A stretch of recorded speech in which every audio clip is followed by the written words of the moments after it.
नमस्कार स्टूडेंट्स। आज का हमारा टॉपिक है अधिनायकवाद या डिक्टेटरशिप। हमने स्टूडेंट्स पिछले वीडियो में अधिनायक तंत्र के अर्थ के बारे में पढ़ा और अधिनायक तंत्र के लक्षण के बारे में पढ़ा कि उसके मुख्य लक्षण क्या है। आज हम अधिनायक तंत्र के गुण और दोष के बारे में पढ़ेंगे।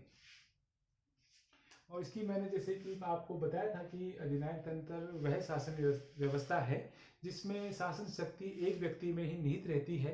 उसके आदेश ही कानून होते हैं और उसके आदेशों का पालन करना प्रत्येक व्यक्ति का अनिवार्य कर्तव्य होता है। आज हम अधिनायक तंत्र के गुण और दोषों के बारे में पढ़ेंगे। सबसे पहले हम अधिनायकवाद के गुण के बारे में पढ़ेंगे, इसकी क्या क्या गुण है। इसका पहला गुण है कि इसमें कुशलता और दक्षता पाई जाती है। इस शासन व्यवस्था का पहला गुण है कि इसमें कुशलता एवं दक्षता पाई जाती है, क्योंकि शासन सत्ता है वो एक व्यक्ति में ही निहित रहती है। इसलिए योजनाएं बिल्कुल सटीक बनती हैं और उनका क्रियान्वयन बहुत तेजी से होता है। जो उसके नीचे की जो टीम होती है वो उस कार्य के प्रति बिल्कुल जिम्मेदार होती है और कार्य बहुत ही तेजी से होते हैं और बड़ी कुशलता से होते हैं। हर व्यक्ति की इसमें जिम्मेदारी निश्चित होती है। शासन बिल्कुल कुशलता पूर्वक होता है, बहुत अच्छा होता है। तो ये इसकी एक बहुत बड़ा गुण है। इसका जो दूसरा गुण है कि इसमें विकास है वो बहुत द्रुत गति से होता है, तेजी से होता है। जैसा कि मैंने आपको बताया कि इसमें शासन शक्ति एक व्यक्ति के अधीन होती है और सभी जो उसके नीचे के जो उसकी टीम है या उसके जो नीचे के अधिकारी हैं, कर्मचारी हैं, वह लोग उसके आदेशों का बिल्कुल अच्छे से पालन करते हैं। बड़ी जिम्मेदारी से वो उनके ऊपर जिम्मेदारी होती है। तो वह लोग बड़ी तेजी से योजनाएं बनाते हैं। उन योजनाओं के लिए पैसा भी बहुत आसानी से मिल जाता है। योजनाओं का समय निश्चित होता है और वो उस निश्चित समय में ही योजना बनाने का उनके ऊपर उत्तरदायित्व होता है। इस कारण से विकास बहुत अच्छा होता है, तेजी से होता है। निर्णय बहुत शीघ्र लिए जाते हैं, उन पर क्रियान्वयन होता है, जिस कारण से विकास बहुत तेजी से होता है। ये एक इसका बहुत अच्छा गुण है।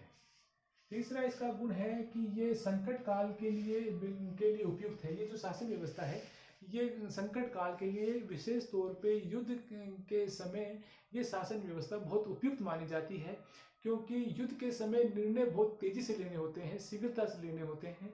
और चूंकि इसमें जो शासन है, जो शक्ति है वो एक व्यक्ति में निहित होने के कारण युद्ध के समय निर्णय बहुत तेजी से लिए जाते हैं और जिसका इसमें बड़ा फायदा मिलता है। ये जो लोकतंत्र है इसमें युद्ध के समय बहुत बड़ा विचार विमर्श किया जाता है, निर्णय टाइम पे नहीं लिए जाते, जिस कारण से कई बार बड़ी विकट स्थितियां हो जाती है।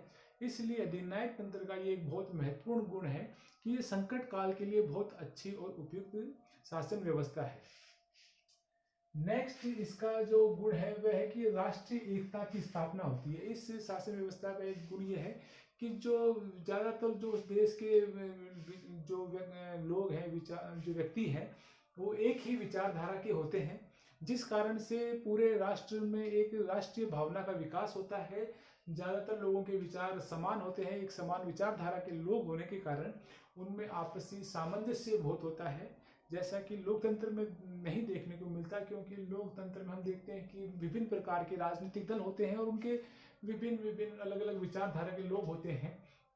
तो ये एक अधिनायकवाद का एक अच्छा गुण है कि यहाँ पे राष्ट्रीय एकता का विकास होता है। नेक्स्ट है कि इसका जो गुण है कि विकासशील देशों के लिए उपयुक्त है। ये इसलिए इसका ऐसा कहा गया है कि जब हम देखते हैं कि जो तीसरी दुनिया के जो विकासशील देश हैं वहाँ पे राजनीतिक और आर्थिक समस्याएं बहुत अधिक है, क्योंकि अनेक वहाँ राजनीतिक दल पाए जाते हैं और जो मिली जुली उन देशों में सरकार बनती है वह सरकार मिली जुली होने के कारण कोई निर्णय समय पर ले नहीं पाती, जिस कारण से देश आर्थिक तरक्की नहीं कर पाता, योजनाएं लंबित पड़ी रहती हैं, उस वजह से बड़ा आर्थिक नुकसान होता है।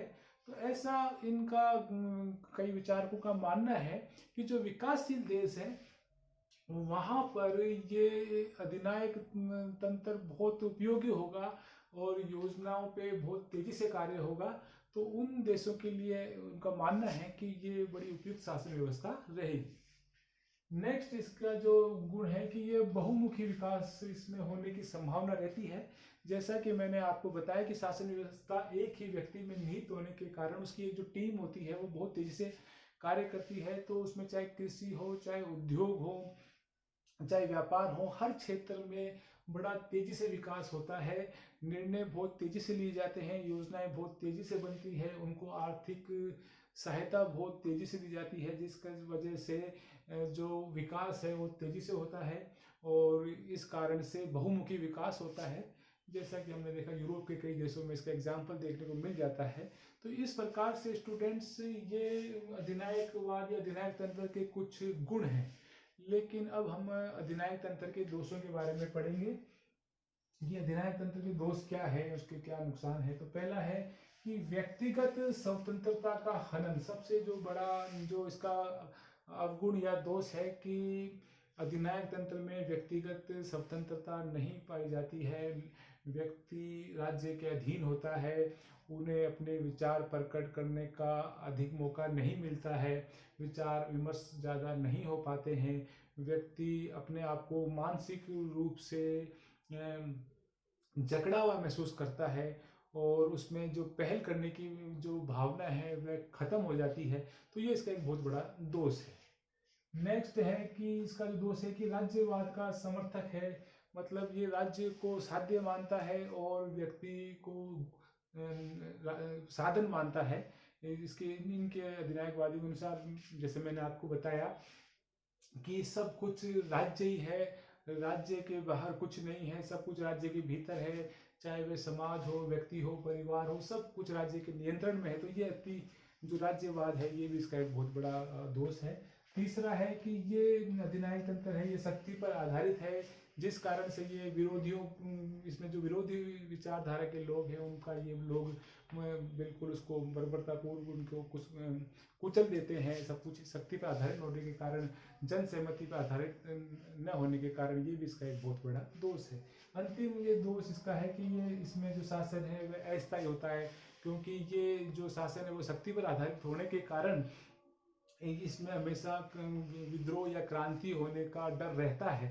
तो ये भी इसका एक बहुत बड़ा दोष है। तो आज हमने अधिनायक तंत्र के गुण और दोष के बारे में पढ़ा।